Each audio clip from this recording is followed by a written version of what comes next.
Hey BookTube! Welcome to my September reading wrap-up in which I only read 2 books. Oh, we thought this would never happen again.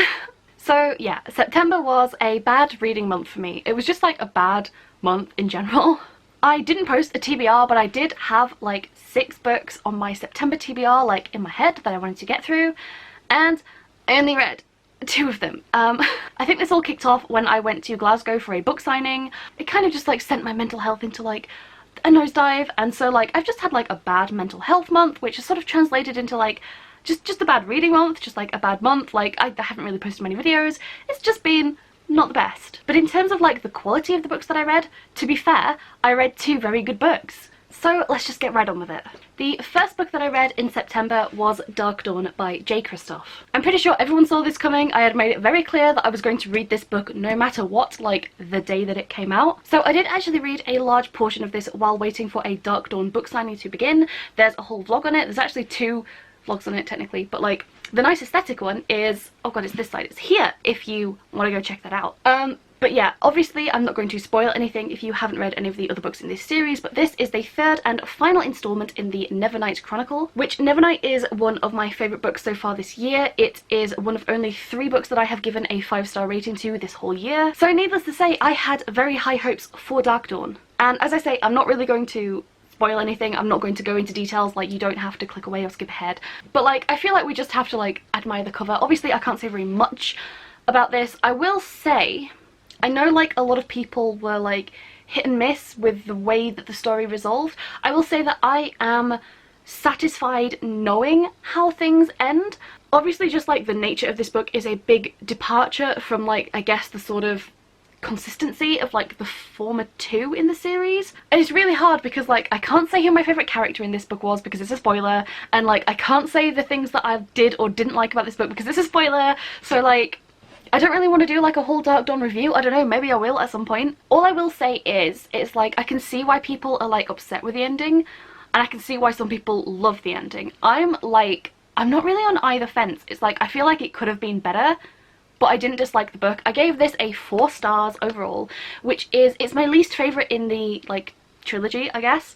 I gave Nevernight a 5 stars. I gave God's Grave like a 4.75, and I think this is just either like a 4 or a 4.25. It's basically a 4-star book. I just think that some of the things that I liked in the first 2 books just weren't as present in this book, I guess, and I feel like there's a lot of things that I would change. There's a certain character that's like in this book and introduced in this book that is like, I guess kind of like a major character who I just didn't care about and didn't like at all, and didn't like any of the parts of the book that had to do with that character. If you've read it, maybe you'll know which character I'm talking about, but the point is, I guess a lot of people were like, because this book like explains and like tells you, you know, oh, these are the answers to all of the mysteries and riddles and things that you've been trying to work out, I guess, since the first book. But like, I just didn't think we were still trying to work that out. I thought we kind of knew what the deal was at the end of book 1, and then obviously you're waiting for like Mia and co to figure it out. Yeah, this is what the big reveal is, but like it tells you in book 1, so like I don't know how that was the big reveal. I can't talk about this book without spoilers, so like I'm just not going to try. But I liked this book. I enjoyed this book. I just think it was the weakest of the series. I know that J. Kristoff said that when he started writing the first one, he hadn't planned books 2 and 3 yet, which I think kind of shows. I'm kind of babbling about this book. I don't know how much of my babbles I've cut out at this point, but I had a lot of feelings reading this, I will say. Like, I can't even talk about which character I have the most feelings for, but I will say, look, certain characters deserved so much better, and I'm just like, you deserved so much more. I love the tragedy and the angst of like certain characters' arcs, but also, wow. Yeah, I don't think it lets the series down. It's just my least favourite of the 3, which is fair. I like the first one more. I like a lot of the like tropes and setups of that first book. I also feel like it just feels like the most polished book. I know, like, I think most people tend to like God's Grave the most. I like the first one the most. But yeah, this was book 1, and this took up like most of my time. I thought I would read this. Here's the funny thing. I thought that I would read this in 2 or 3 days. I thought that I would read possibly all of it before the signing, and then the rest of it I would just finish like at the weekend. And then like came the bad mental health times, and so it took me until I think the 18th it took me to finish this.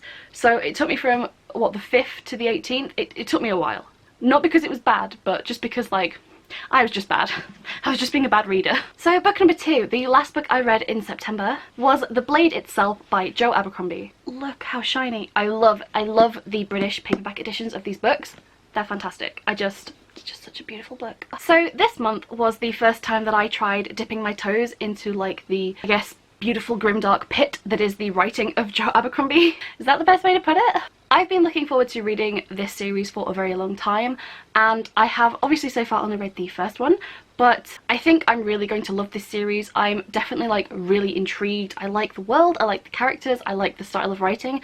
I think that possibly this is going to be a series that like sticks with me for a long time, but having only read the first book, I can't really say just yet, but I have good feelings about this series. So because this follows like several different perspectives that eventually like tie in later, it's kind of like a hard one to give like an overall plot to. I guess the best way is there's three initially there's like three major like points of view characters. So those three characters are Logan Ninefingers, who is like a Northman. He has like a very bloody history. He's kind of like reviled in his own land, and he ends up being like separated from like his band of men, and he winds up like traveling with the first of the Magi, and this mage is like on his way back to the capital to like reclaim his like seat of power on a council, and he seems to like know a lot more about like what's going on than everybody else does, but he's like really cryptic because obviously magical mage guy.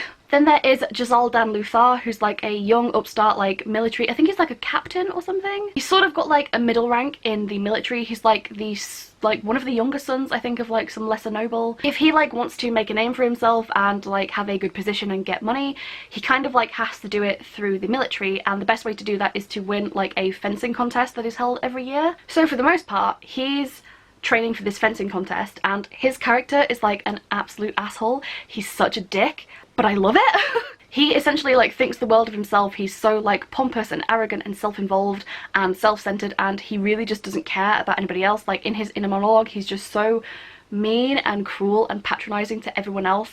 But I really like his character, and I really love reading about him, and like I hate him as a person, but I love him as a character on the page. Like he's fascinating. And then like the third point of view character is an Inquisitor, which is sort of like, I'm kind of thinking like a little bit like Spanish Inquisition. He's like a kind of like an investigator, but also like a torturer, and his name is San Danglokta, and he used to be like a very well-renowned like swordsman. He previously won one of these contests, but he was very badly tortured for a very long time, and so now his body is like broken beyond repair. He can barely walk. He's in constant pain his entire life, and so like he's become very bitter. He's like shunned by everyone, but he's quite intelligent. He's like very calculating, and I guess he kind of like knows a lot about what torture works best because he has like first-hand experience. So he's a very like well-known and effective torturer. So I guess he works kind of like pulling confessions out of people, but where it's like his superiors say, oh, maybe this is who you should investigate, and maybe this is what they should confess to, potentially, just saying. And so that's kind of how things stand at the moment, like with his order. There's also like this constant background threat of a war with the North, and I guess you're just reading about how like all these threads sort of like come together and affect each other, and like how they're all linked at the end. And yeah, this book was really interesting. It was very different from what I expected, but I'm not disappointed in the slightest. Especially at the beginning, while there's definite plot there, and like it all makes sense later on, it's all important later in the story, but definitely at the beginning it's very like character driven, because the stakes are quite low at the beginning, like things are still building up, so it's very, very character driven, especially for like the first like 200 pages of the book. And so it feels like quite a slow read to begin with, because not much is happening. Like 200 pages in, it's like, oh, we're still preparing for this like fencing contest, and like people still haven't met, main characters aren't really interacting yet, and things are still like kind of still getting going. It's like a really slow start, but it doesn't feel boring at any point. It doesn't feel slow at any point. And I think that's because you have these three very distinct point of view characters. I think because you have these three very different narratives and like these three very different characters, like the voices are all like they carry into like the text and the narrative, so it makes it feel very unique. Like I don't feel like it's getting samey or dull or boring at any point. Like every like different chapter when we got a switch in perspective, it's like you'd be reading about something happening with Logan, and then it's like the next chapter is like, oh yeah, like we're back to Glockta, and it's like I really want to find out what's happening with him, and then next chapter it's like, oh yeah, and now we're back to Giselle and I really want to know what's going on, and then you go back to Logan, and it's just done in such a way that it manages to make a very slow start not feel dull, because every time I get to the end of a chapter I'm excited to go back and see what that other character is doing, and like it constantly does that. And then obviously by the time when, like, I don't know, you get like past the halfway point of the book and like more like bigger overarching plot things start to happen, it's kind of like then you're just really in it, and I don't know, it was great. It's very political. Like I really enjoyed reading something that I guess was kind of like a slower start. Like it wasn't just like, oh, big battles and big stakes, everything just huge stakes right from the off. It was kind of like, I like that it feels realistic. It feels like there's a lot of things going on in the background that you're not aware of yet, or that you can't quite catch on to yet, and it's kind of like, you know that they're going to come back to bite you in the end. Then you know that these plot points are going to come back in some sort of like very meaningful way, but you can't quite follow it yet because you don't have that information. And I don't know, I like how the whole like political intrigue thing is going on from like all these different perspectives, and just all these different like how everything just like meshes together, especially in like the last part of the book. It's just, I'm really interested to see where this series is going to go. I really like all of the characters. One thing that I found really interesting about this is that I think the way that they're presented to you, the characters that you end up like, or that you're supposed to like the most as people, are actually the ones that are like the least like morally good. I feel like the character that is like the easiest to like is Logan, because he's kind of a chill dude, except for when he's really not a chill dude. But for the most part, he's kind of understandable. He doesn't really want to get into fights. He's quite like easygoing. I don't know, he's very down to earth, and he's quite pleasant to read about.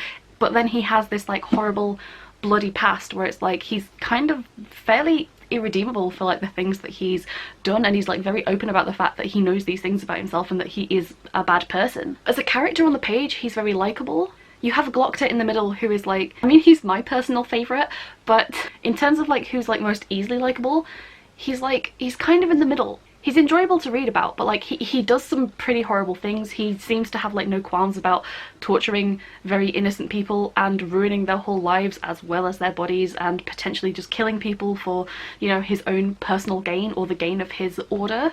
But like you sympathize with him and you do genuinely like him, and he's clever, and he has like quite like a witty and like self-deprecating inner monologue, and it's quite easy to find him likable like through that inner monologue, but maybe not so much through his actions. And then on the other side of things, you have Giselle, who, let's be real, Giselle is an asshole, okay? But like, he's like the least likable character, and most people talk about Giselle like I've seen a few other people talk about this, and it's kind of like in a slightly jocular way, but like they just hate him and they don't like him because he's completely unlikable. Like he's an ass, he talks poorly about like women and the common people, and he's just so self-centered.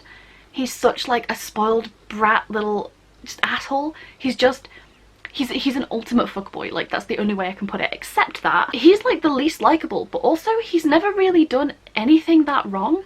Like he's never killed anyone, he's never kidnapped anyone, he's never tortured anyone. He's just an asshole in terms of personality, but he's like the least likable of them. It's just kind of like, I'm totally out here like I'd be willing to like, I don't know, have a nice conversation with Logan despite his past, but like I don't want to sit in a room and talk to Giselle. Like let's be realistic about these things.